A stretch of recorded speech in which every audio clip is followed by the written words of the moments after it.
I know. Hello? You know what? Hello. Hello. Hello.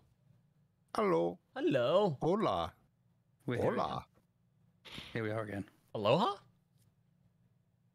Here we are again. Again? What are we doing here? Oh, wait, no, I know what we're doing here. Do you know what we're doing here? Do you know? Yes, I know what we're doing here. Okay, thank you. I was hoping you did because, that would have been concerning if you did.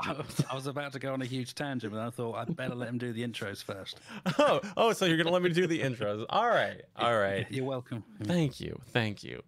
Well, with that said, hello everyone, and welcome back to Boosters and Space Tape Relaunched, the podcast about Kerbal Space Program, real space, and other cool and sciencey stuff. My name is Matoro, and today's date is Saturday, June 10th, 2023, and we are back. And with me today are once again my good friends and fellow hosts, Mr. Acnesis Gaming, our editor we love to torment oh so much. Hello. Our sanity and our glue, the Red Panda, who's dealing with plenty of tech issues today and losing his sanity. Yep. No sanity here. No sanity panda today. That's dangerous. And unfortunately, Digi is away this week due to personal matters, but we have once again the lovely pleasure of welcoming back our good friend, the illustrious, the magnificent, the fantastic, The gorgeous.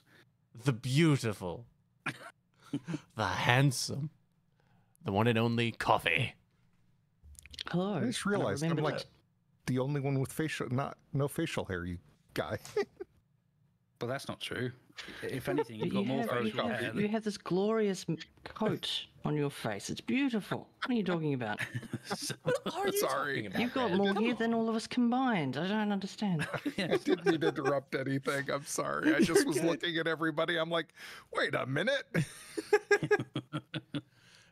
Please don't sell yourself short. You have, well, you are short, but you know what? You're a panda. Anyway.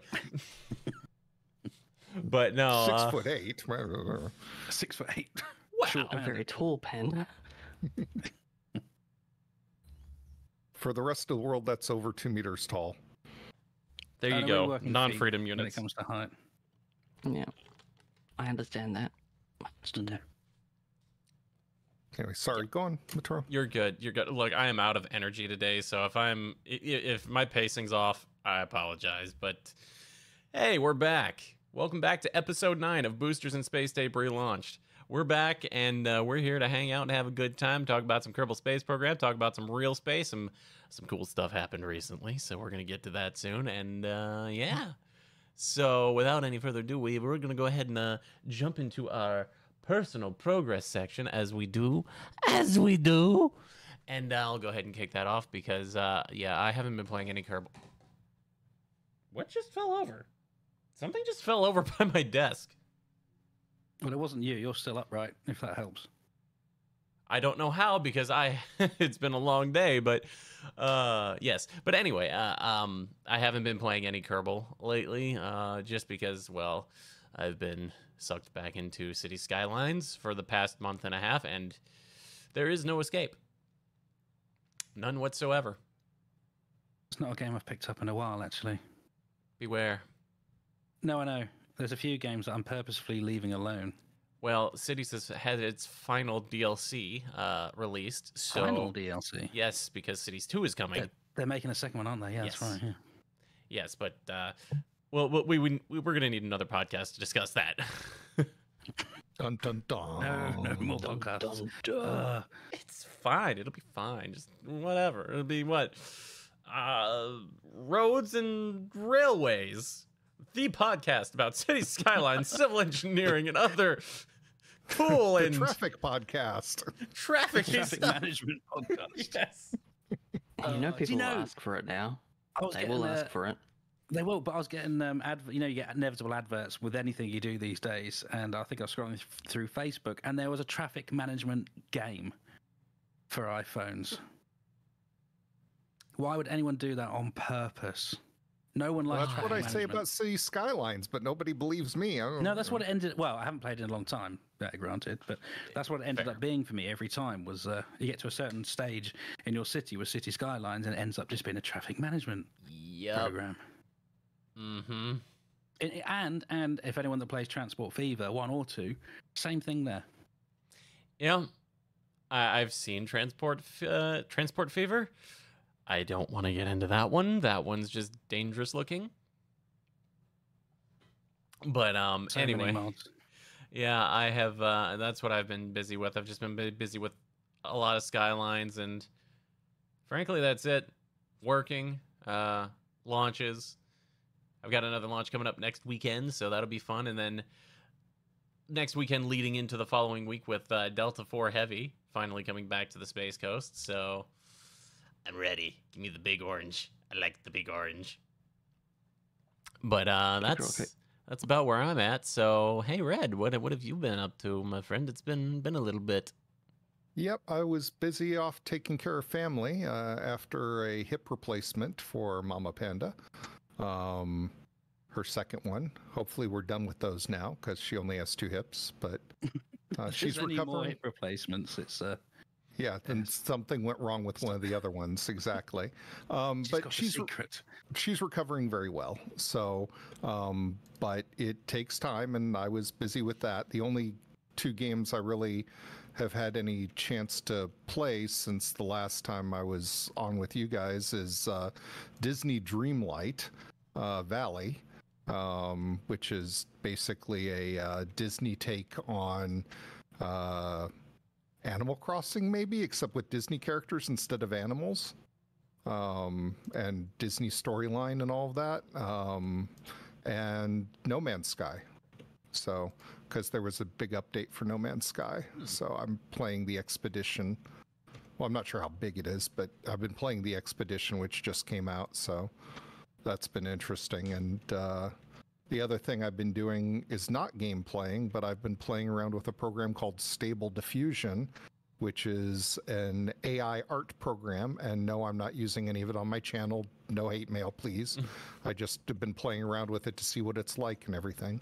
So, and we can talk about that some maybe later. We'll see. But that's the 3 things I've been doing, plus taking care of family. So, hey, taking care of family is important. It is. It really is. So, I'm glad I can do it. Definitely. It's good to see that you're able to, especially, But anyway, well, Red, it's great to have you back. First off, so yeah. Sorry about missing last time, but no need to apologize. You're doing far more important things. You just made that clear. Yeah, I was literally staying the night over there so that I could, take care of anything, and gave her a little bell to ring if she needed anything, and yeah, that's nice. Good. So she could wake me up, But anyway, yeah, no, she's recovering well. She's able to drive herself now, and so she doesn't even need me for that anymore. So. Oh, that's great to hear. Yep. Well, with all that said, how about we see what Aki's been up to? Yeah. Well, I was going to say earlier, last episode that Kofeyh was here, that was our 50th episode. Wait, really? It is, yes, but hold on to your pants, because that's not as impressive as it sounds. Because we've been recording this show for 8 years now, which means that on average, we've released an episode once every 2 months. That's less than 5 a year. Oh, wait, no. That's impressive. Well done. We're good at exactly this. 5 a year. We're good at this. We know how to podcast, yeah. Wait, no, it's not 5 a year. What am I doing? God, my brain is not working. Well, I came across, I was going through some podcasts to listen to in the car the other day, and I came across Video Game Logic, which is Caffeine Rage and Jay Arthur, and they started recording that podcast after we started recording Boosters and Space Tape, and they're well into the 300s of their episodes. Lord.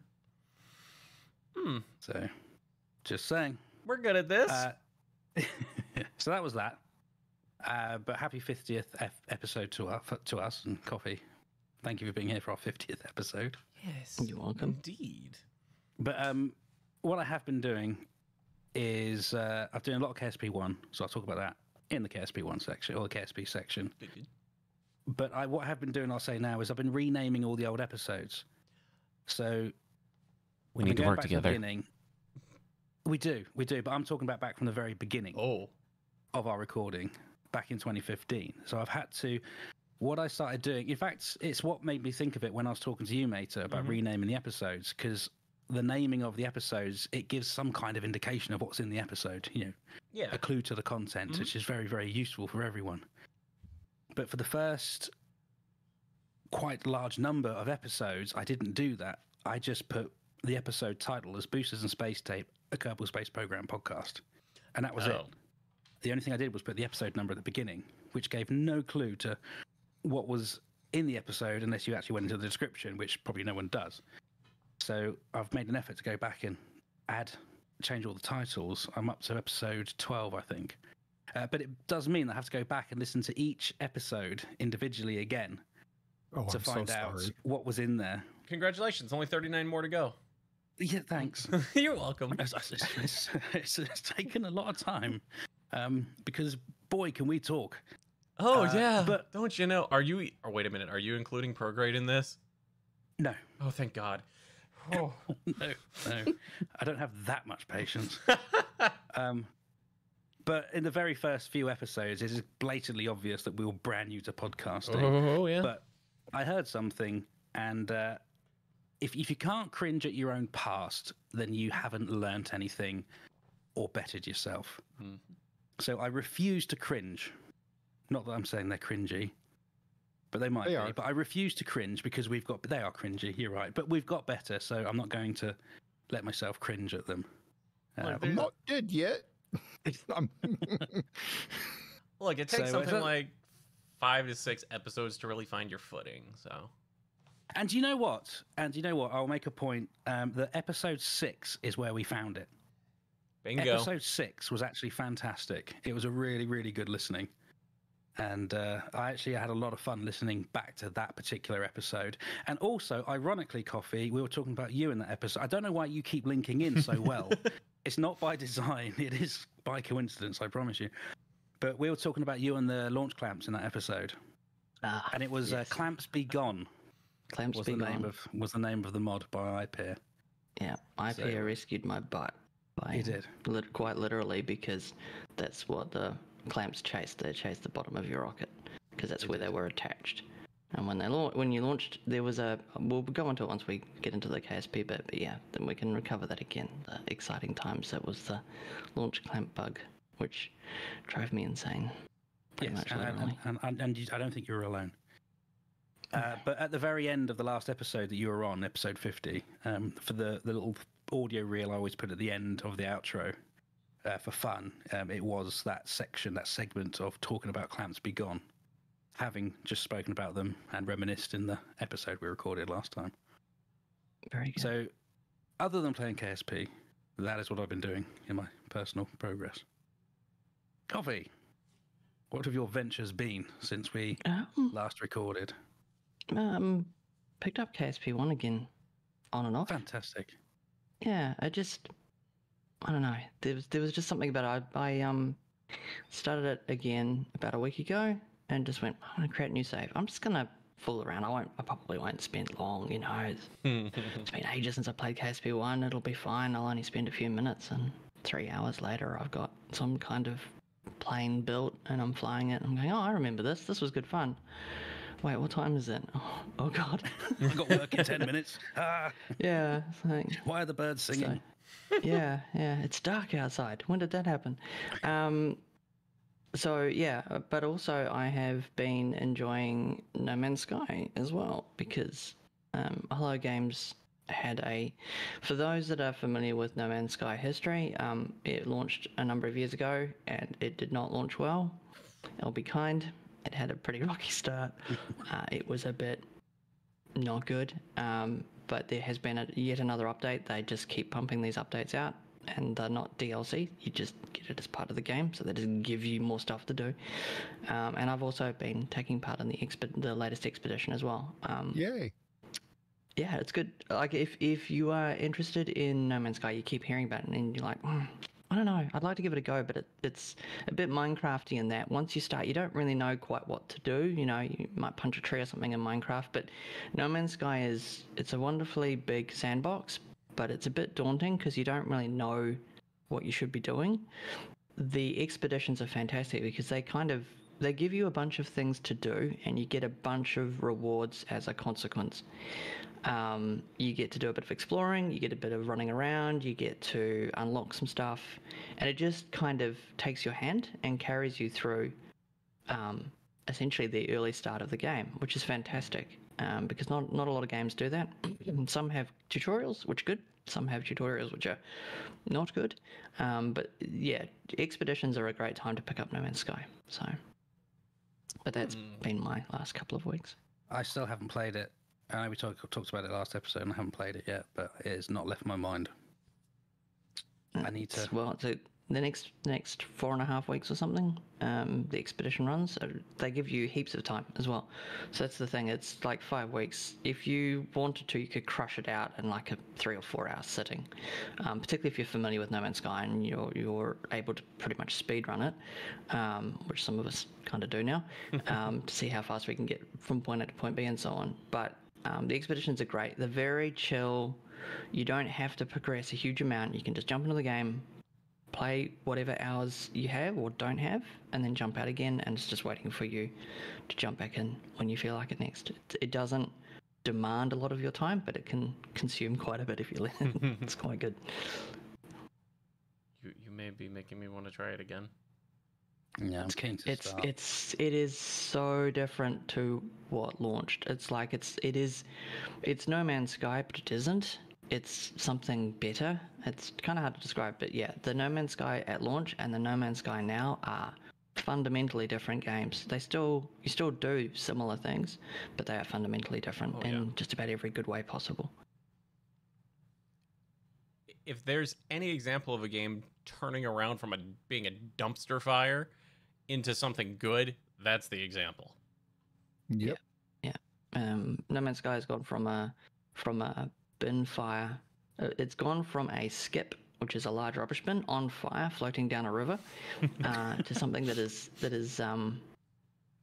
pretty special now, and a lot of people enjoy it immensely. And it's almost got a cult following now. It's amazing, the turnaround. And Hello Games are just like, it's okay, we'll just keep releasing updates. We're having a good time, and we'll just keep giving you stuff to do, and we're quite happy to do that. We're not going to charge you anything. It's been 6 years or something. I was going to say, how do they keep doing that without more money? The game keeps selling. It just keeps, like, No Man's Sky does not go on sale very often. No. Unlike a lot of other games, which go on sale every other week, it seems. No Man's Sky periodically goes on sale, but it's clearly continuing to sell because I was going to say there are no real microtransactions, so no, you can't buy anything in the game. Like you pays your money, and it's not a lot. It's not an expensive game. It's not a cheap game. You have to cough up a little bit for it, unless it's on sale. But you get so much more than your money's worth. You get 6 years worth of development and content. It's insane. And it's part of the Microsoft Game Pass at this point. Yeah. So if you've got the Microsoft Game Pass, you've got the game already, yeah. Huh. Yeah. Jack and I Stream says they were contractually obligated to do a lot of the updates. They were. Well, if they weren't selling anymore, they would just shut down. And it's sad because even Sony, who kind of bankrolled it, just threw them under the bus. They're like, oh, well, it's nothing to do with us. It's just on Hello Games. So the irony now is Sony perhaps wants to hang their laurels on, oh, look at our exciting game that is amazing and it's wonderful. And it's like, nah, mate, it's purely No Man's Sky. It's Hello Games. Hello Games did the work. Their own distributor basically threw them under the bus. So, but yeah, it is. If you've got access to No Man's Sky, I highly recommend it. It has that little something like Kerbal Space Program that just scratches that little creativity itch that a lot of us have. So, I highly recommend. So what I'm getting here is we're going to need to also add in a No Man's Sky podcast, right? Maybe we need to bring back the after parties. Actually, that's not a bad idea. That's not a bad idea. But before we get too far off track here, we do have a game to talk about. And is it about the podcast? What this podcast is about? I think it might be. Mm. So Yeah, back on topic. Excellent. So, Mr. Gaming, would you like to do us the honors? That's you, Aki. I will take you there. I was waiting for him to blow the whistle and then waiting for the echo to fade out. Sorry. Here we go Hey, for no, KSP Korner. There it is. All aboard. So, in listening back to the previous episodes, there's a few things that I picked up that I thought we could reminisce about. Similar to last time with the bugs. But who remembers Squadcast? Oh, God, I forgot about that. Yeah, so did I.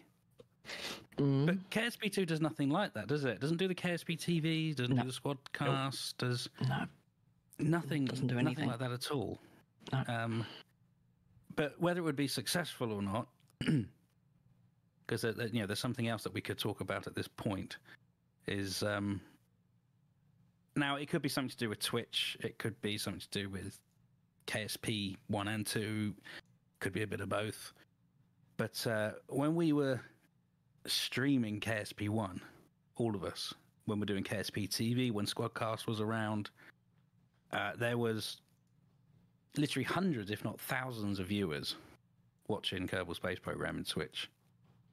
And I looked at KSP2 in Twitch before we came on here, and there was no one streaming or viewing. Of course, there's no one viewing. There's no one streaming. There was no one streaming KSP2. And there's about 80-odd people in the KSP1 channel. Now, there's a huge difference between the beginning of KSP1 and the beginning of KSP2. A substantial difference in, at least from Twitch anyway, from the Twitch platform. And I was just curious what you guys thought about why there's such a stark contrast. Some of the points will be obvious. For instance, there's not as much. KSP2's not. Goes back to what you said, Kofeyh, in the last episode. KSP1 was lightning in a bottle. Mm-hmm. And I think KSP2 is going to struggle to capture that for now, just for now, until it gets further down the development. Which brings me to a question. What point do you think KSP1 players, veteran, new, will transfer over to KSP2? So when would you put, like for instance, I am playing KSP1 again. I'm not playing KSP2. Yeah. Kofeyh, you're playing. You're doing the same. At what point do we put KSP1 down and pick up KSP2? On the current trajectory, we won't. You don't think we will? There's some challenges that the KSP2 team have, and they haven't learned some of the things that the KSP1 team did. One of the few advantages that KSP had was that it was developed by Squad. And as much as we malign Squad, Squad was an advertising company. So one of the few things that they did pretty well, and the plethora of things they did, was getting the word out. So they were on when Twitter was, we have to remember that was back probably when Twitter was in its massive growth phase.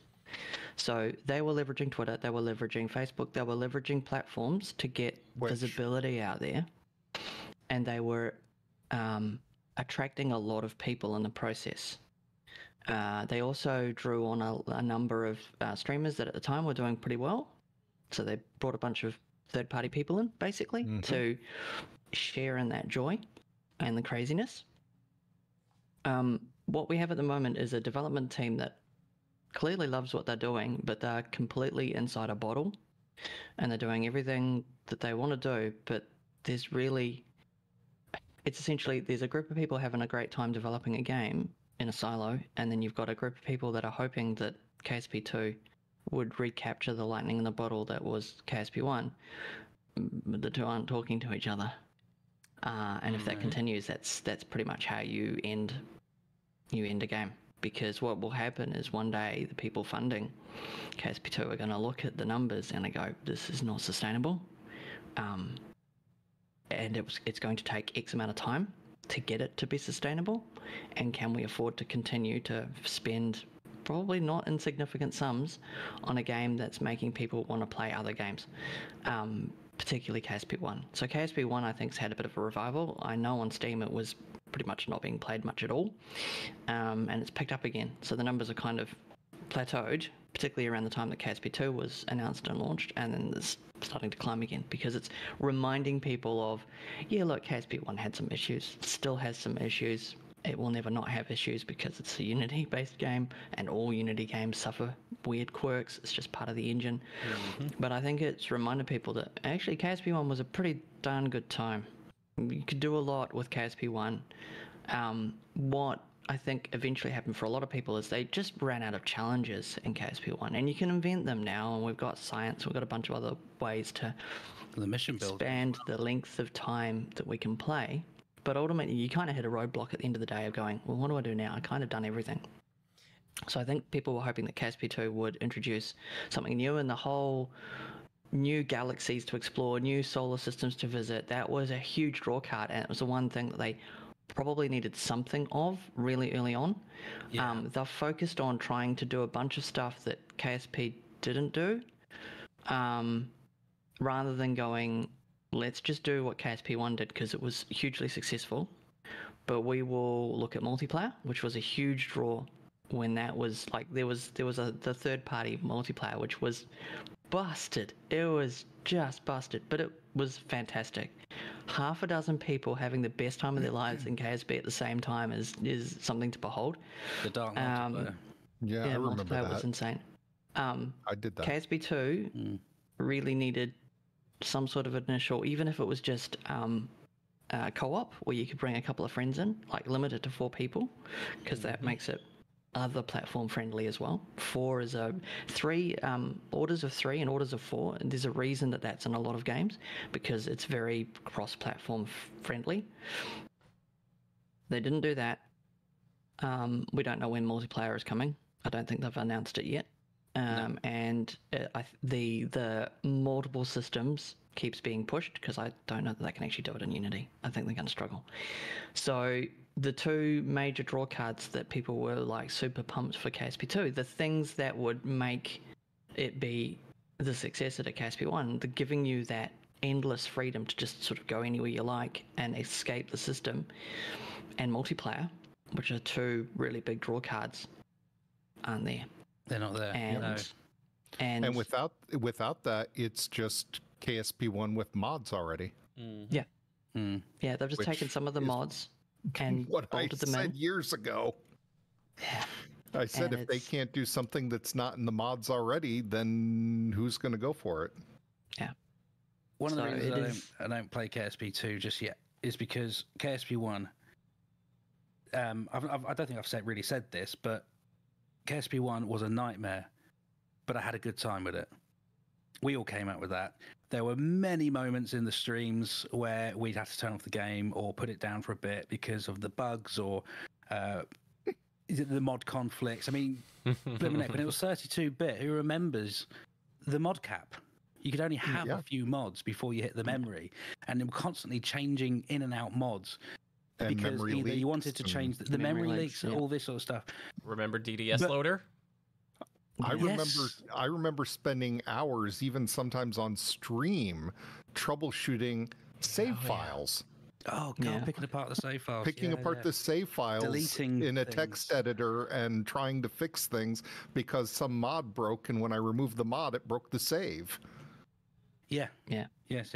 and having to use OpenGL, force it to use OpenGL just to get that extra bit in.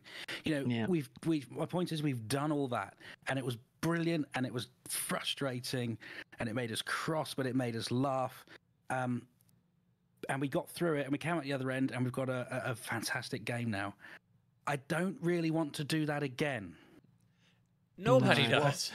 Which is what KSP is doing. There's the same development issues, and we can talk about them a bit in KSP2. I'm not bad-mouthing KSP2. All I'm saying is I've done it. I've had the frustration of working through the bugs and all that sort of stuff. I don't really want to do it again. I'm happy to play KSP1 until KSP2 is ready. When it's further down the line, when it's in a much more state that's ready to play with those features, with the multiplayer and the extra solar features that really the whole advertisement initially hinged from. That's all it really showed you. And it, like Kofeyh said, it's not there yet. No, And the things that they were talking about and the things that they were hyping and the things that they said that would be amazing are the things that are not in the game. Yeah. At this point, KSP2 has started on the same trajectory that No Man's Sky did. I'm mindful of the fact that when No Man's Sky came out, it was very sad. It was not a lot of fun. You could see the potential, same as KSP2. The difference is that Hello Games managed to sell enough copies, I think, initially, even though there were tons of refunds.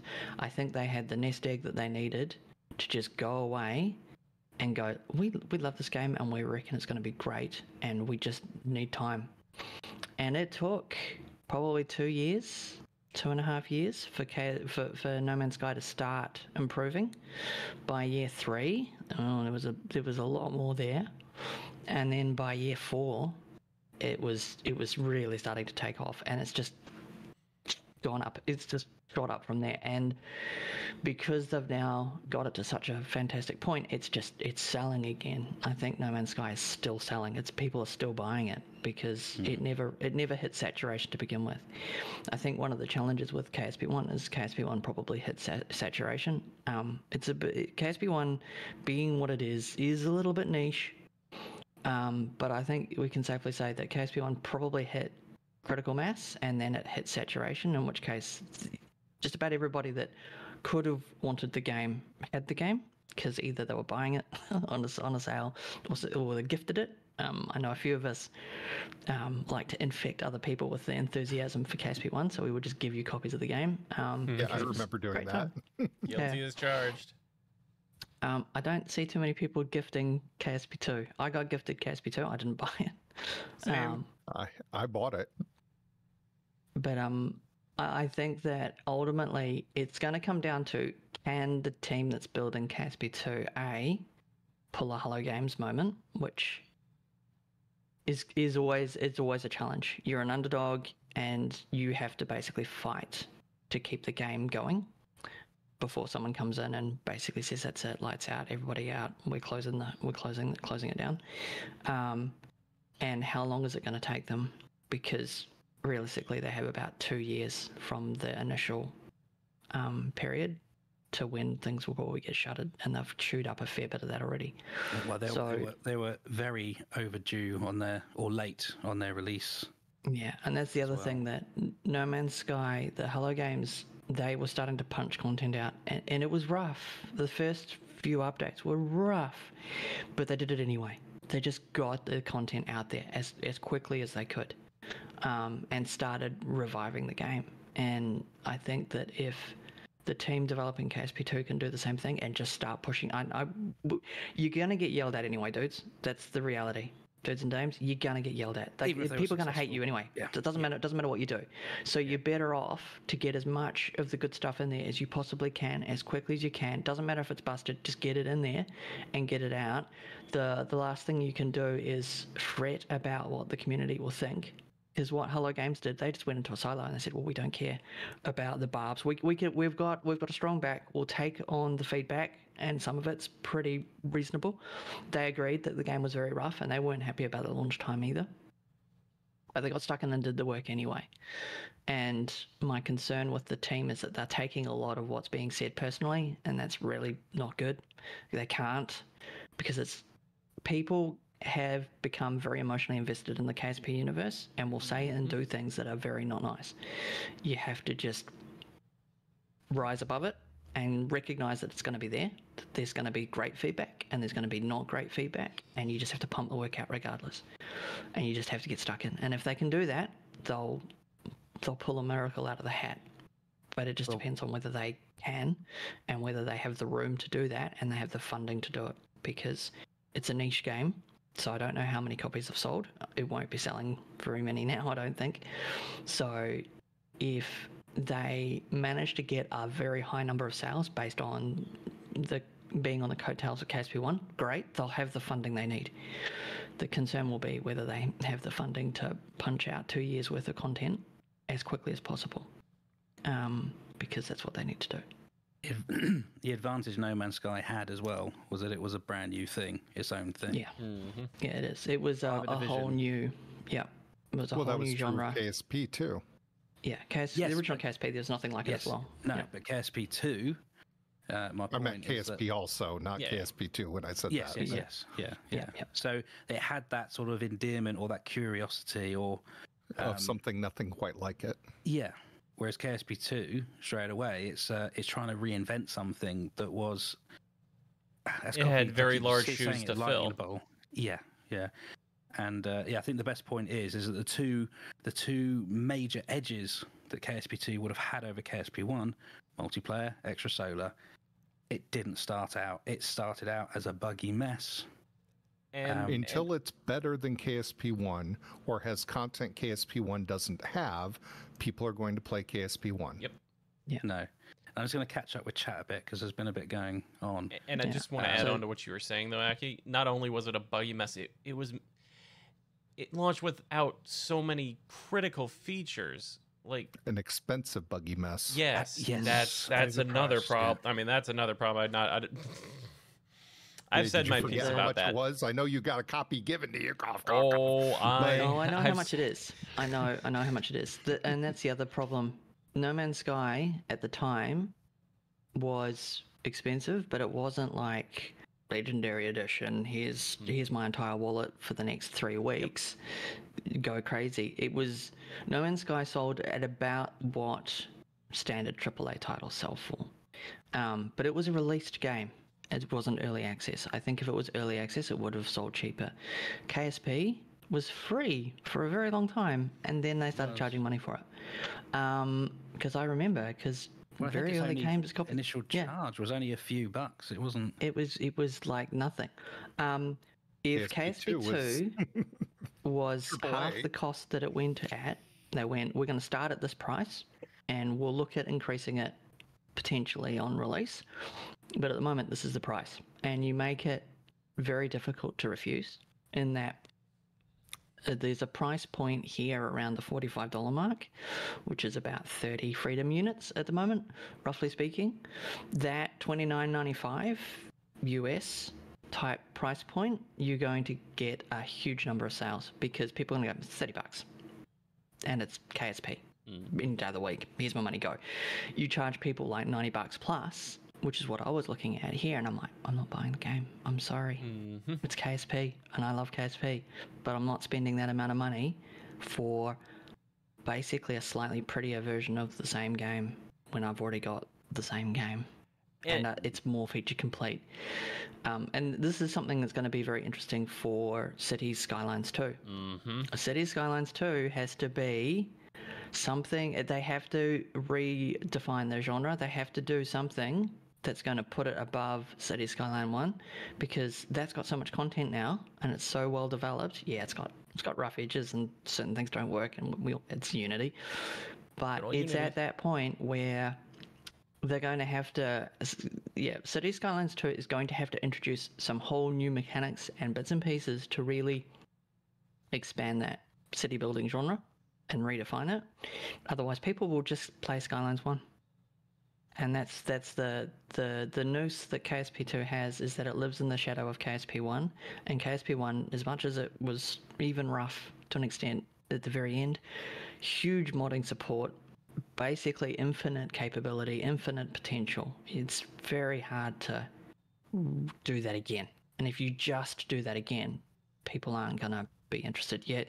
The two things that were critical and are still critical for KSP2's success: multiplayer and the additional universes. And I think honestly the team needs to drop everything they're doing and go, we are going to get multiplayer out the door, even if it's just limit it to co-op for now. Keep your networking simple, keep it basic, 4 people, job done.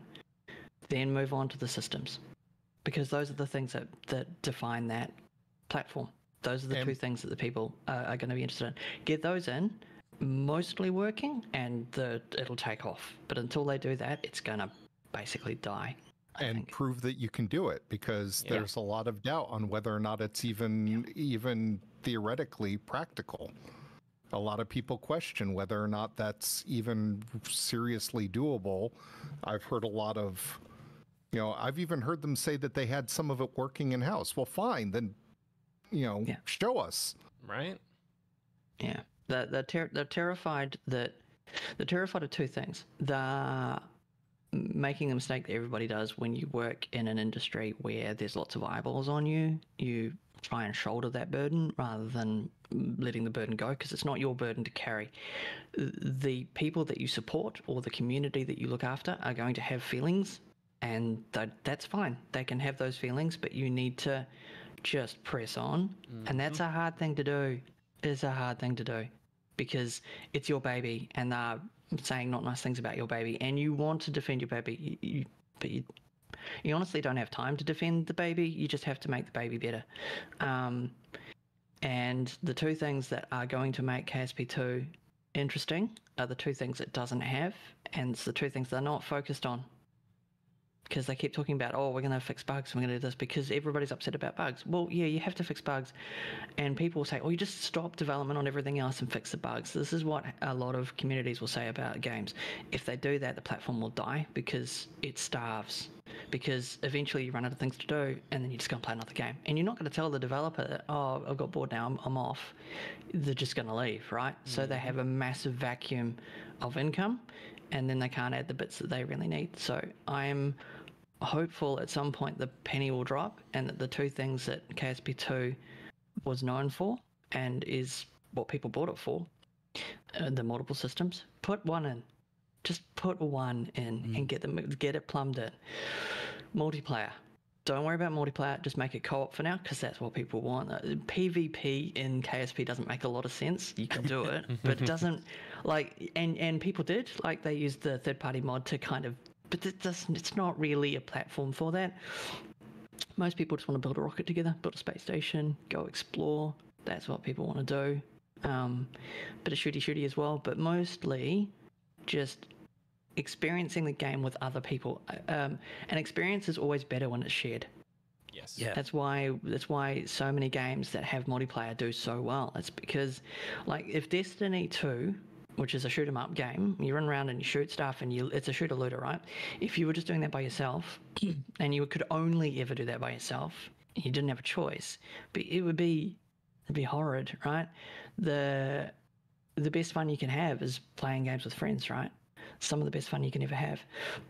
So I'm hopeful that they can get that squared away, because those are the two things they really need to focus on. Absolutely. I agree. Although I will say this, they need to make one thing prioritized before that. Getting it on par with Kerbal 1. It's got a long way to go before it even gets on par with Kerbal 1. Docking ports don't even work. Why would you even have docking ports if they don't work? That I don't need to go on that tangent. But anyway, well, all I can assume is that the KSP2 team, for whatever reason, didn't have access to KSP1 development material that was recent. Because the game they're developing, it feels like it was taken from a snapshot years old. It feels like the bugs that they are experiencing, and it's the sort of issues that they were having maybe half to three-quarters of the way through the KSP development cycle, and a lot of those issues were fixed. So if you're building a successor and you're tapped on the shoulder to do that, and you presumably have access to at least some of the code, you should have, because the company that currently owns the development team also owned the development of KSP.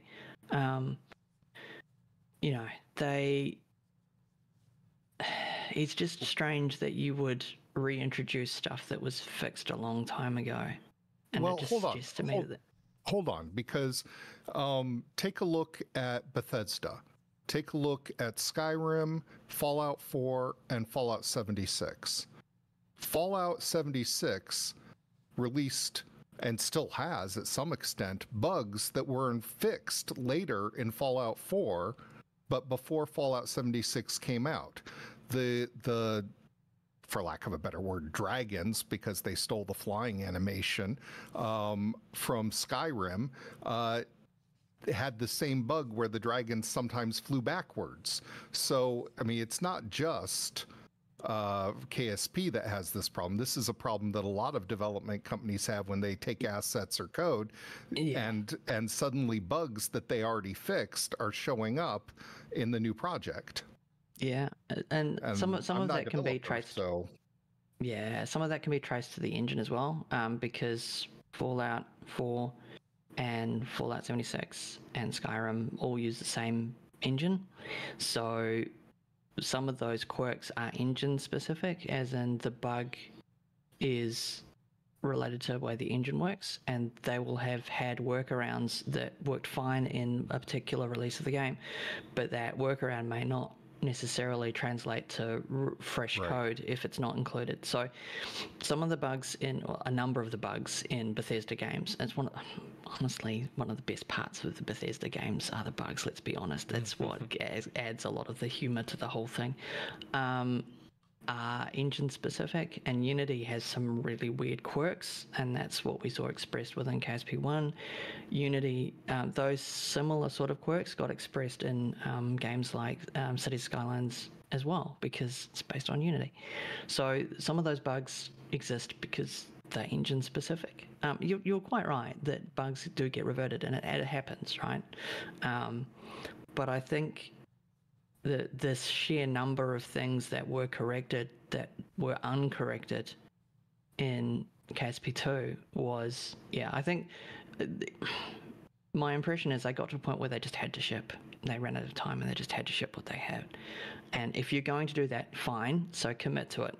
If you're going to ship regardless, then do that. Keep doing that.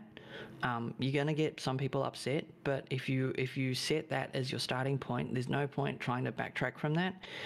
If you just need to get the code out the door, then you need to get the code out the door, and sometimes it's going to be busted, but it's out the door, and then you can improve it, and then you can get the next chunk out, and then you improve that, and the next chunk out. Otherwise, all you're going to end up with is a game that has the same bugs as KSP1 had that are unfixed, and you're concerned about the feedback that you're getting from the community and going off on tangents rather than kind of staying the course and going, well, we need to get multiplayer. We need to get additional systems in, because that's what people ultimately bought the game for. Draconite streams saying making a physics-driven game work online multiplayer is very difficult. The game I've been working on was released about 16 months ago, and we're still trying to fix things. Yeah, it's Falcon Rider says they've hired Nertier and others to develop on KSP2, so they're bringing back some of the KSP1 developers. Yeah, and that's great. That's fantastic, because they will be very familiar with these things, and they will know portions of the code already, large portions of it, and they'll be able to pretty quickly spin up improvements. I still think, though, that ultimately they have to make a choice. What do they want to be? Do they want to be KSP1 but pretty, or do they want to be KSP2? If they want to be KSP2, then they need to focus on the KSP2 things, because KSP1 already covers the KSP1 things, so you're just doing the same thing, right? And if you want to get people attracted to the game again and get people energized and excited and streaming it and dumping it all over YouTube and Facebook and Twitter and Mastodon and just every social platform on the planet, and get that visibility back out there again, you need to give people a reason to play the game. Do you think KSP TV would help bringing that back? Not now. Anything like Not that? now, because it's on this it's dumpster fire website, not a chance. Yeah, I think that probably that day is gone.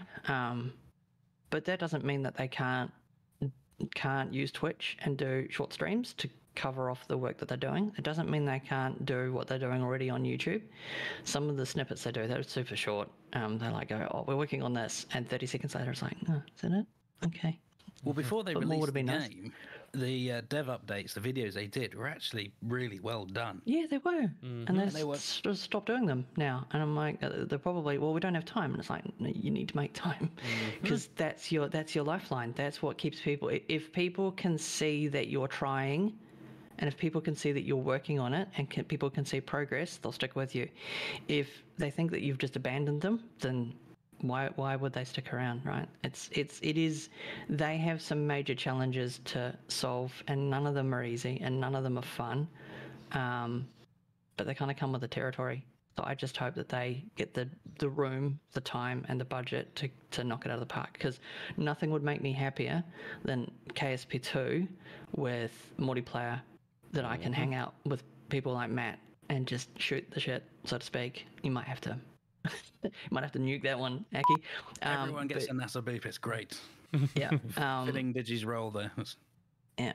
But ultimately, if they can get to that point, then it'll take off. It'll have its No Man's Sky moment, and it'll just go ballistic, right? I think they just need to make a decision on what are they developing. Well, I mean, if you read their latest patch notes and you read the last 3 patch notes, because there were some released, just let's be clear, they're claiming a patch will be released on the 20th, and that was stated yesterday. They posted that yesterday on the 9th. They hope to release on the 20th. I'll just clarify. Yes, they hope to release on the 20th. But that actually wasn't so much my point. They're all physics-related bugs that probably came in because of Unity 5 being different in physics than Unity 4, and so they're having to adjust. But that wasn't my point. My point is that if you go all the way back to, back way in time to May 26th, they talk about how they're afraid that people will feel like if they add new content without fixing it, that they will have a trust deficit, and that people will feel like there's a failure to follow through on the current content and all of that, which goes quite clearly to what Kofey's saying. They feel like they have to fix the existing bugs before they really focus on new content. Well, I get that they will be trying to build a solid foundation for all the content that's going to... And I'm hoping once they've done that, these other updates on the development path with the roadmap will come in thick and fast. Maybe. Once the space game is stable. That's what I'm kind of hoping. I hope they're chewing gum and walking at the same time. I hope that they've got a group of people working on bugs, and they've got a group of people working on new content development. I don't know if that's the case. It is the case. They have said that it is the case. Yeah, but they can say it's the case, and that can mean a lot of different things. Whether or not that's in fact fully true or is just sort of a theoretical truth is, you know what I mean. Someone gets dragged from another project and still theoretically is working on that, but everyone's attention is over here. You know what I mean? They got a lot of backlash recently because of that very thing. So there was a large team working on bugs. I think the patch 1 and patch 2 that came out very quickly within weeks. And then after that, they moved a lot of the bug fixing team, if you like, onto the content team and just left a couple of people back just to carry on with that bug fixing. And a lot of people, that's where the backlash came from recently. It's like, whoa, this game is very unstable and largely unplayable. Get those guys back here now to carry on with the bug fixing. Yeah, I think that they're going to stick with that because they feel like they got enough backlash that they have to, until they fix the game to the point where it's playable and add new content. You're just not going to see it pick up on Twitch or other or Steam numbers and all of that. And when they do, maybe it will. I don't know. I can't read the future. If I could, I'd be a billionaire. But at the moment, if I was going to play KSP, I would choose KSP1. Yeah, and I think everyone's the same. And I'd like to catch up with chat again. Vulcan Rider, hoping that KSP2 team has not poisoned the well for KSP1 overall, because from his point of view, that's what's happening. JD the Hutt, nearly everyone I know who games has KSP1. They've played it to different degrees, but all speak of it fondly, as we do. None of them have KSP2, and most didn't even know about it until he mentioned it. Yeah. So that's the Which is why they advertising thing. wanted the. That's why they wanted the launch thing for the launcher for KSP1, so they could make sure people knew about KSP2. Yeah. Yeah, that's a bit of a that's confusing. The other thing to remember as well is KSP2 is technically an alpha release. It's in active development. So yes, they need to fix the bugs. They need to get it to a point where someone can run it for at least a few hours before it has some sort of panic attack and freaks out and everything explodes, just so that people that are producing content can help spread the word. That's important. Like, the game has to basically function, otherwise there's no point. So that's important, and they need to have that team balance where there's enough people knocking on spanners to get some of the most troubling bugs sorted out, and that's just a focus thing, and identifying these sort of like going, well, these 10 things we're going to knock over the next month and we're going to push an update out. So it is alpha, though, and we have to remember that it's not a released game. It's technically an early access, so they should have some leeway to move fast and break things. They can't break everything, and they do need to get some of those fixes in, but they're in development. They're in the core development phase. Move fast, break things, fix them, and keep the train going. And charge full release AAA price. The charging, and that's, I think that was probably whoever made that decision is probably regretting it now pretty heavily. But it's far too expensive. It's an early access. It's you charge an prohibitively early access expensive. cost. Yeah, it should be about half what it is at the moment. You wonder how if it was at that price, I think it given as well. and yeah. So I think what they're trying to do is launch it at full price, have the game be kind of playable, and seek forgiveness after the fact. And rather than going, we know this is Unity, we know it's KSP, it's probably going to be hilariously broken. Let's just embrace that. Be a bit honest and upfront about that. Let's charge a reasonable price for that. Like I said, around that $29-30 mark is kind of that point where people sit on the fence around it. Is below that fence sitting point. Above that, you can't really charge a full access price for a game that's not fully released. It's not a reasonable expectation. You can do it, and people have done it, but it's not the best way to go. And I think if the game was $30, people will be a lot more forgiving than if it was the price that it is now. I think that's part of the problem as well, is that they're getting such horrendous feedback because people have paid full price for a full release title type game, and it's not. It's early access. So there's lots of confusing signals going out at the moment. So I just hope that they get, like I said, if they get the time and the budget to just knuckle down and get some of the major issues fixed, like docking ports, they should work. Not working is not good. Fix that. It's been fixed before, so we know it's fixable, so fix it. And then start adding some of the features. I understand, like I've read in the stream as well, and like multiplayer is really low on your list. Yes, it is for a lot of people, but it isn't. It is. Don't underestimate the appeal that comes with that, because that broadens the community size. It's very easy to go, oh, we don't want multiplayer, and we don't want. I just want a working, really nice KSP1 experience in KSP2. We've already had that. You can make KSP1 look just as pretty, right?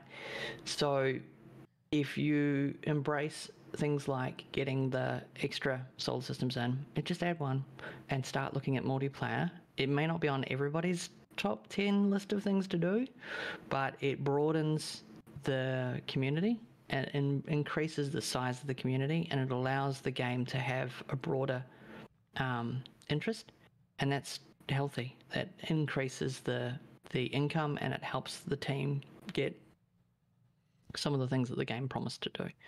So yeah, I think honestly, they probably need to look at the price, like drop it a lot, and I'm sure they'll go over well with all the people who already paid.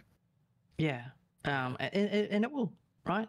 But they've got to make a choice, right? They can either keep the price where it is and get really strong feedback as a result, because people aren't going to spend 80, 90 bucks on a game that's completely rough and be very happy about that. So you can either have lots of people spending a lot of money and being very upset and remaining very upset for a very long time, or you adjust the price, potentially go, yeah, look, we'll just cough up the money for the refund and reset that expectation so that now the game's selling at 30 bucks or 40 bucks or whatever it is. So it's a much lower, it's a lot lower cost for people to enter, because that's the other thing as well. If you didn't play KSP1, why would you buy KSP2 at the price that it was? You know, I'd be very curious to know what the current sell rate of both games were. Oh, yeah. KSP1 sold a lot of copies. Yeah, no, but I mean, it was never. Yeah, even I'm not sure if KSP1's probably still selling. Believe it or not, it's probably because of the price, right? It's in Steam summer sales all the time, and it runs better. I mean, it runs on older machines. Yeah, it's just like it's when you put something at a price point that's very difficult to not be a stocking stuffer. It just keeps selling. KSP1 will probably still be selling. It's probably still selling because the price point never got to a point where it was a contentious. I think the price of KSP was never a contentious thing, and it's all and the price of KSP2 has been contentious from day one. So anyway, we shall move on. We should move on. I mean, I'm enjoying where this discussion is going, but we're starting to loop back around. I felt like we're repeating ourselves. Yeah, we are. Yeah. So, well, I'll finish up here. They're Draconite Streams. I just want to say something about the development. Because he's a game dev, so. From what I understand, one thing people tend to not understand is different parts of your team work on different things. Some people are making content while others are doing core gameplay and others are working on low-level tech. So where I said earlier, get those guys back to get back working on the bugs, there might not be those guys in the first place to work on that sort of code because they're qualified to do different things, I think is a message there. For the actual KSP2 news, Red's kind of covered it, but the potential release date in their dev news for version 0.1.3 is the 20th of June 23. Okay. Potential. That's not definite. It depends on how QA goes. And QA will be the deciding factor. As for the dev news itself for KSP2, it is just a bug status update. When we recorded the last episode, I said that when Nate was just throwing as much clarity as he could on the whole thing, there was that category system on prioritizing bugs, and it was all about the fun killers, blah blah blah, and pretty much the entire dev notes is just where they are with those same bugs again. And I will just read the one that I've only ever read out consistently, which is the sphere of influence bug that everyone is suffering with. The status of it is fix in progress still. And they say engineers believe they understand the cause of this issue and are working on a comprehensive solution. At the time of writing, there is a rumor that we fixed this, but this news is so hot off the presses that I won't be able to update the status quite yet. If it is, in fact, a fix, it will make its way into the 1.3 update.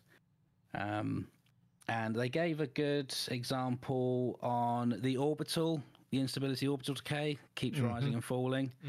And they think they found that one, which is the part joints, where all the parts join together. There is pretty much micro movements in the models as the craft loads or goes around the planet. And that very tiny little acceleration, deceleration of those parts as they wobble on their attachment nodes. Changes the center of gravity. Yeah. That sounds very familiar. I seem to remember that being the exact thing in KSP1 that was happening. It was. Deja vu. Pretty sure that's a been to this Unity place thing. before. Yeah, I'm pretty sure that's a velocity changes. Yeah. Yeah. Yeah. How they get around the Unity. Sorry, Kofeyh. Yeah.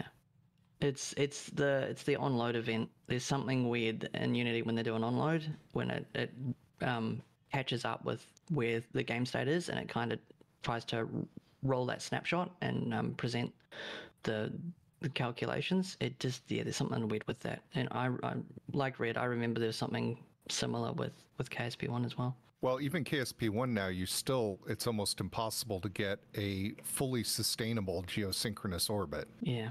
Even now in KSP1, Oh, yeah. it'll eventually move enough that it's not. So Yeah. There's some pretty complex It's a math. Unity issue. Yeah, it's Unity. It's some sort of like they can only support up to a certain amount of numerical size or something, and it's just like a margin of error, and it just, because there's a small error there, over time it grows. And the last thing is they believe they fixed the wings, or about to fix the wings just flying off aircraft in flight.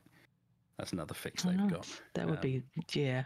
And the I'd like them problem to was, fix because that. they're procedural wings now, and they can be huge, they're still attached by one little tiny attachment node, and that's the issue. They need to basically strut the one part into lots of different places to compensate for that.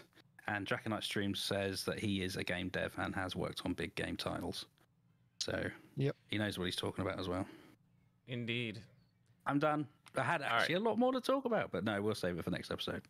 Turns out we can actually go for a long time when we're really just tired. Just for everyone that's listening, we had a conversation at the beginning of this show thinking none of us got much to talk about.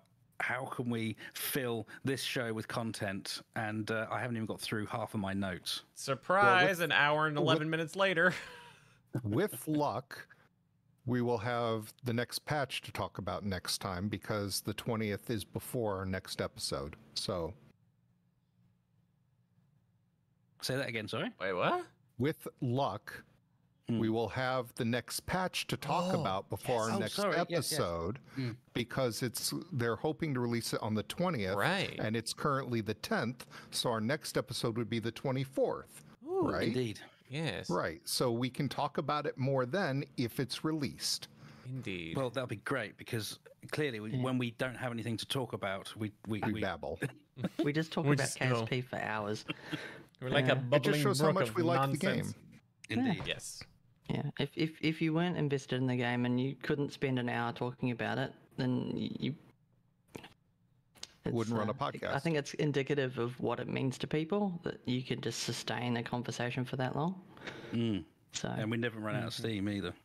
No. And Vulcan Rider says his birthday's on the 22nd as well. So Hey. we can wish there you Vulcan go. Rider happy birthday. Excellent. Happy early birthday. Onwards. And All upwards. right. Well, with all of that Proceed. said, I suppose it's time to go from virtual real space to actual real space. But nothing's happening there. Never. Why would it? Nothing Tell us like all the about it. Vulcan rocket flight readiness firing this past week. Yep. Vulcan's coming. The second to last launch, will this be? No, Vulcan is the this is new new. United Launch Alliance rocket. Oh dear, that's a mistake to make, isn't it? I can edit that out. You're thinking of the Delta IV Heavy that is cut that coming out. up. Yes, I am. Yes. yeah. That is coming up in 11 days on the 21st of June. And the launch window is, oh my God, kill me, 3 a.m. to 7:45 a.m. Eastern. I just want to see one in the daylight. Is that so much to ask? Yes. Clearly it is. It's just the rocket is nervous, Matt. Mate, It's nervous, and so it wants to launch in the dark. Vampire rockets. It's shy.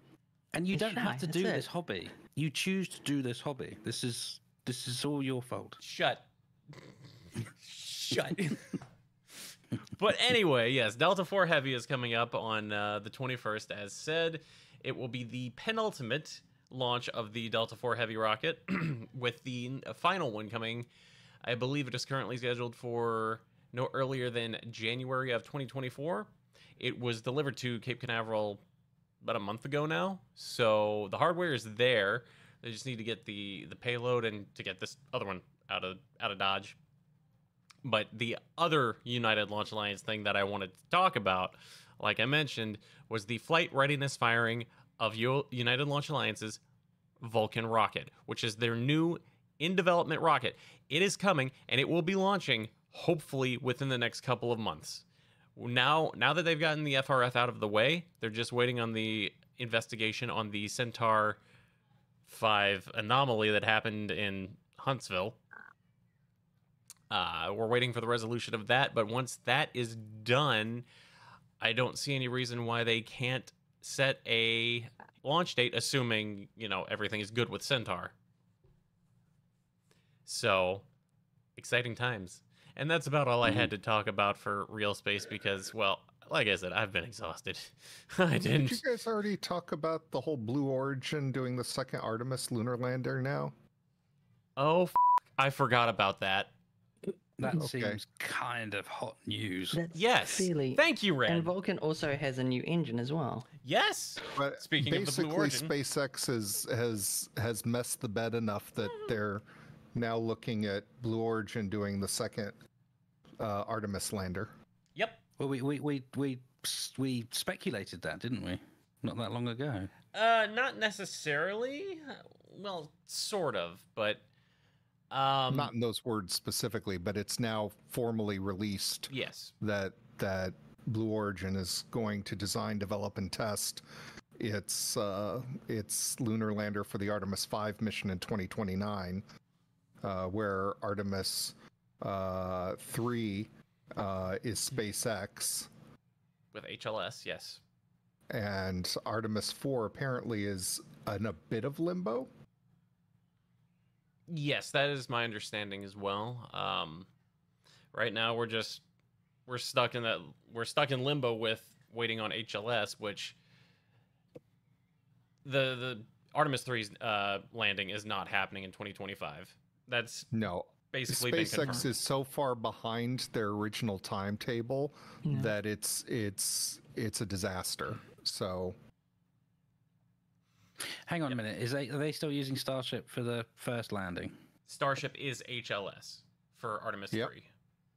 Yeah. Okay. so without that, they can't do it. Yep.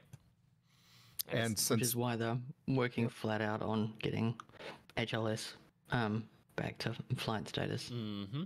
There's been So- a lot of activity apparently around the pad, putting in things like the water suppression system, the big steel plate that's The steel designed water to cooled stop plate. concrete from Yep. becoming projectiles and Yep. traveling at Mach and stuff like that. So there is progress there, but I think one would, with the benefit of hindsight, argue that had they spent a little bit more time putting that suppression system in and just waiting a few more weeks, it would potentially have been a less costly exercise for SpaceX, broadly speaking, because rocket probably wouldn't have self-terminated quite as quickly in flight.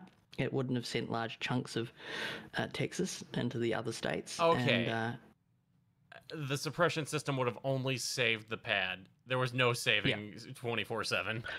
No. The rocket was gone regardless, Oh, right? yeah. But the difference is that if they didn't have to spend as much time on the pad, it wouldn't have the same snowball effect. But Oh, agreed.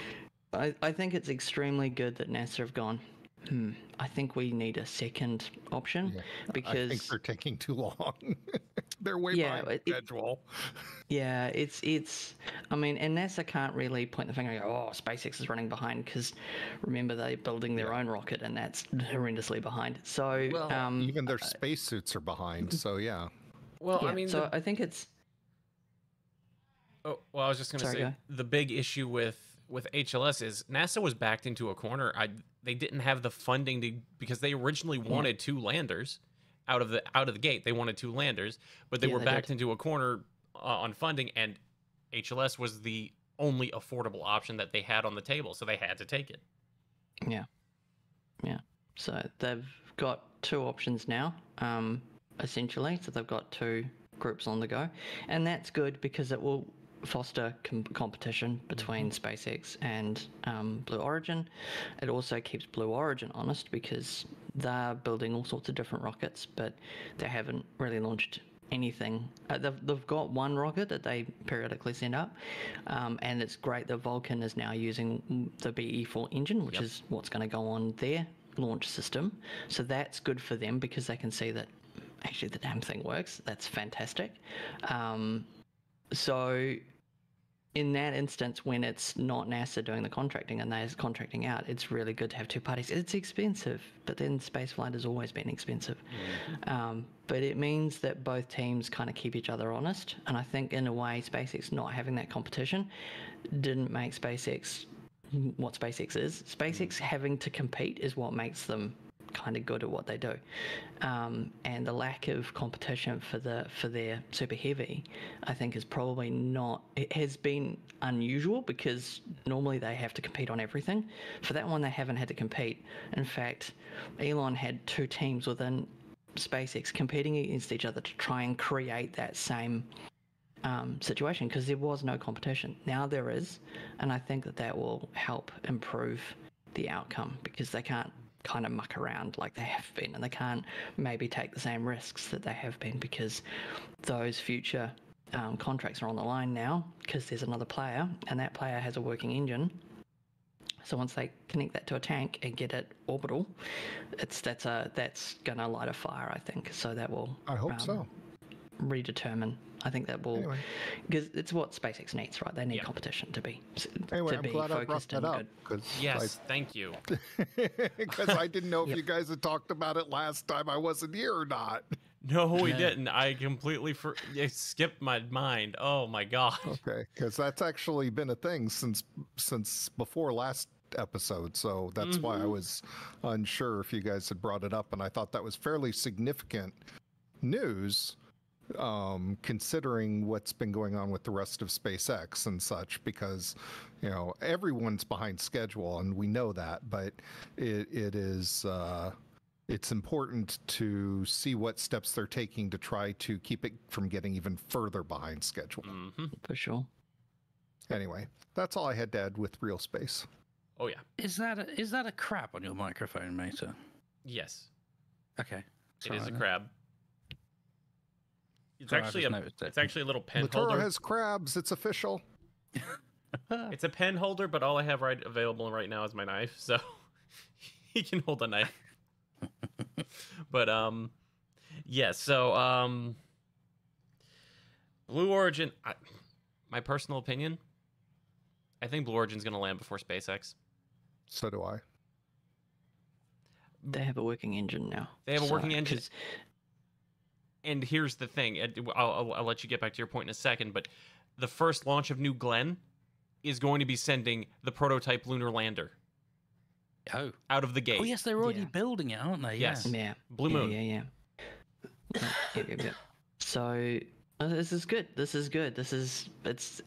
And the dumb thing is, that's exactly what should have happened right from the beginning. In that NASA knows, and that's why they took it to estimates to chase the funding. It's external.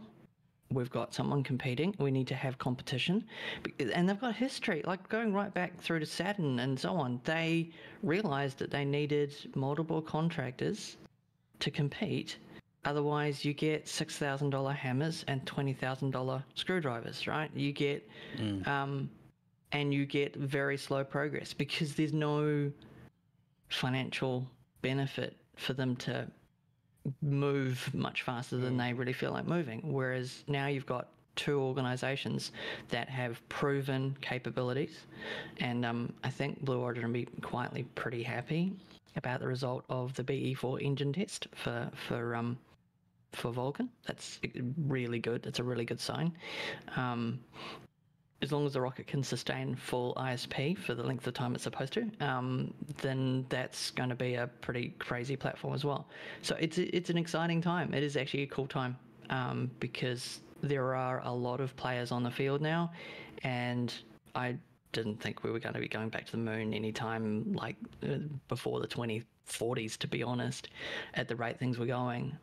But with that competition in place, I still don't expect it to happen in my lifetime, but hey. Oh, look, it's getting, they're going to get to around the moon again. The complexity of getting to the moon is kind of a solved thing. It's getting on the moon and operational on the moon. That's when things get really, like, that's a whole other level. And it was always dicey, even during Saturn times, and it's not gotten any easier.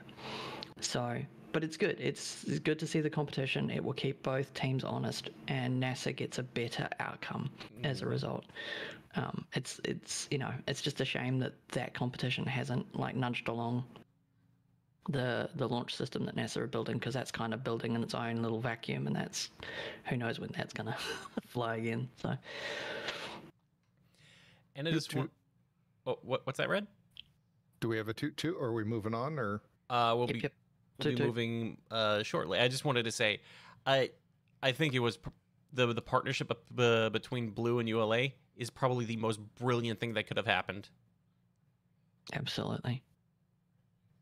ULA needed a new engine for their rocket, because Russian engines, that's a whole topic in itself. Oh boy. Yeah. We don't need to go down that rabbit hole. So No comment. Yeah. Toot. Well, Aki did have something he wanted to talk about here. So This is a continuation from Red Ed a couple of episodes ago. So kind of you can look at this as a pseudo Red Ed real space mashup. Yeah, maybe. Yeah. Bit of a continuation. It's about the AI.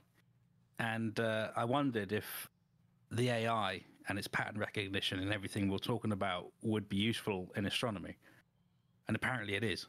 Yeah, they're already using it. Yeah. New Horizons, the New Horizons team adds AI to its Kuiper Belt object search. So the New Horizons team has enhanced these searches using artificial intelligence, machine learning data analysis tools developed in 2021 and refined last year that dramatically increases the team's KBO detection rates over what human scouring of the data yielded in the past. So they're using AI to find new targets for New Horizons, really, and it can do it at a much faster rate than humans can, looking at slides, which I think would be the traditional take a picture of a part of the sky, wait a few days, take another picture, and see if anything's moved. And that's how they discovered Pluto, wasn't it? And I think that's the detection methods they've pretty much been using. So AI has sped that up. And remember, we were talking about AI taking over people's jobs. Literally a couple of days after we recorded the episode, and Red, you mentioned that, it was on the news in the UK. BT, which is British Telecom, you guessed it, in Britain, will be making up to 55,000 people redundant by 2030, as a lot of the jobs will be replaced with AI. Mm-hmm. That's a huge chunk of people. Yeah. It's not all to do with the AI, but some of it will be due to AI taking over human roles. Jeez. Damn this It's AI. been a matter of time. But it seems to be really kicking off now, doesn't it? Yep. Yeah. It seems It's to have hit a critical sudden, mass. exponential growth of what Hit AI critical can do. mass. So And talking about the artists last time. when are the robots going to take over? Well, yeah, They already have. they already have. Yeah, I suppose. Yeah, there you go. So All that hail our meme now- overlords. That meme of John Connor looking distastefully into the camera as people start using AI. But it's going to happen. It is happening. It's already It's happening. already happening. It's already Yeah. happening. Even like Google Docs and that, the spell checker and Grammarly and all that, it's all using AI stuff, isn't it? Which people you used to pay people to do that for you, and it's not happening anymore. Well, I can throw together on, I said I was using Stable Diffusion, which is an AI art tool, and I made, if my computer were more powerful, I could do a lot more. It takes about 2 minutes to render out one image, but I can make a photorealistic, non-existent bamboo forest with temple. That doesn't exist in real life, that looks photorealistic. Now, if you know what to look for, you could probably determine it was an AI image, because this is open source and all of that, and is able to be run on a desktop computer that's 8 years old. But there's no doubt in my mind that with the right software and right hardware, you can easily do something that would be totally impossible to really determine whether or not it was real. And it would be totally fake. And it is, I'm playing around with it as sort of a toy. just to see what it was capable of doing and all of that. But don't think the idea hasn't crossed my mind of using some of it as channel assets. You know, there are literally templates to create emotes off of the website that does this. So you can use it to make things the size of emotes, brand new emotes that are, you know, not identical but similar to existing emote styles. And I see things like that becoming sort of the norm rather than the exception over time. And you know, There's also been a sorry, okay, go. I was going to say, it was on the news the other day here that someone's written a book, a children's book, and all the illustrations are AI generated, and it works. Yeah. AI images have won photo competitions too. There's at least one photo competition, where an AI image took out the first prize, and it's completely non-existent. So the entire image doesn't exist. But it took out like an award.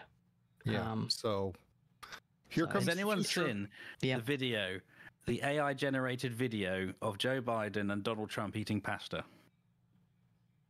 I can't say that I have. Google it. You're welcome. But here's an interesting thing: is so the AIs, bizarre. You have to watch it.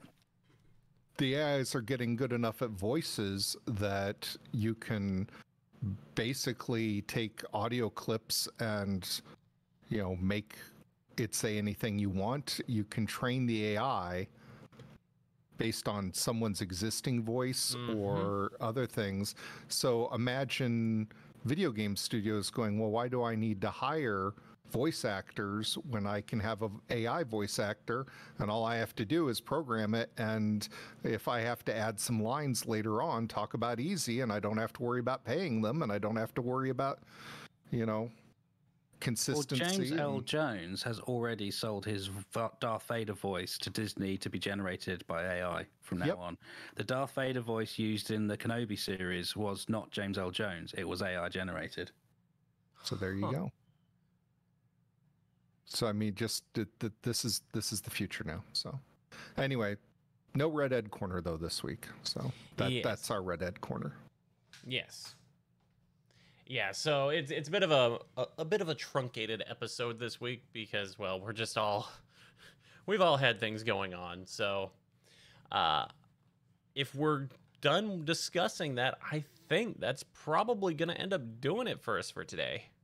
Yep. I hope so. I'm tired. I've just put the Joe Biden and Donald Trump eating pasta into your chat, mate. Thank you. You're welcome.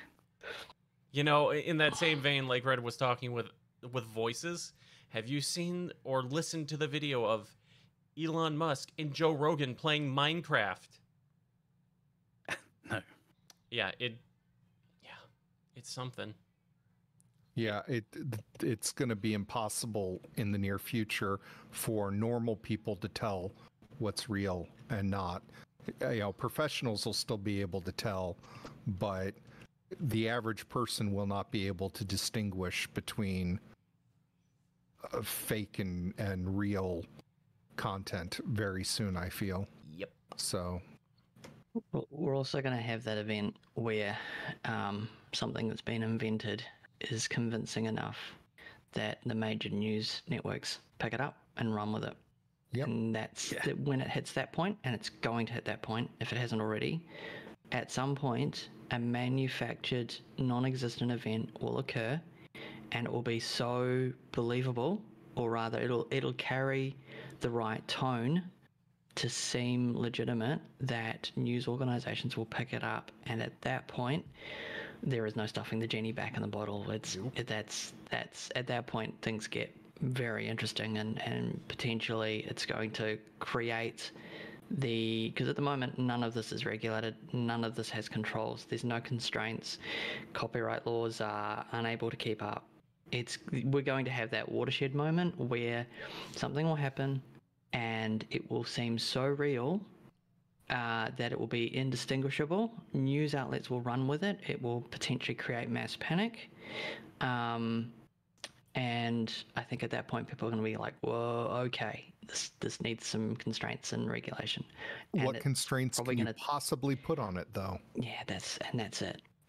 Because As- people have been warning about this for a very long time. Like this sort of technology probably needs some sort of constraints around it. And it currently has 0. But it's going to take that sort of event, and it's a case of when rather than if, I think. But I don't think you can put the genie back in the bottle in the fact can't. that even if the United States starts regulating the heck out of it, a lot of other countries won't. And so it'll just be a matter of, if you regulate it too much, all that new invention's going to go to another country.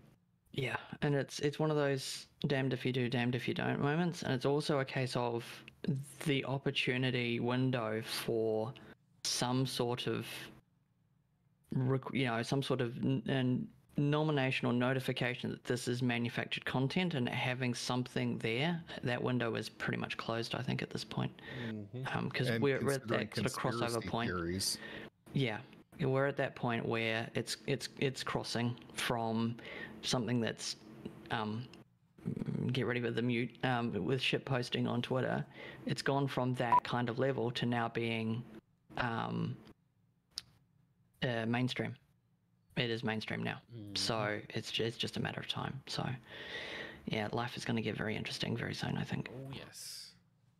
Anyway, We could keep going with this topic, but let's not. Let's not. For one, Let's spin on. Let's spin on. Let's put it We've down. been here long enough. yeah, we've My already head been at this hurts. an hour and a half, so I think this is actually a good point to really start closing things out for the day, y'all. So, hey, this has been a good episode, regardless. So, how about Heavy, this? deep discussions this episode. Right?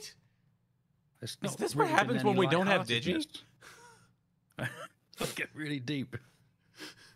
He keeps us level. Damn. Is he our sanity?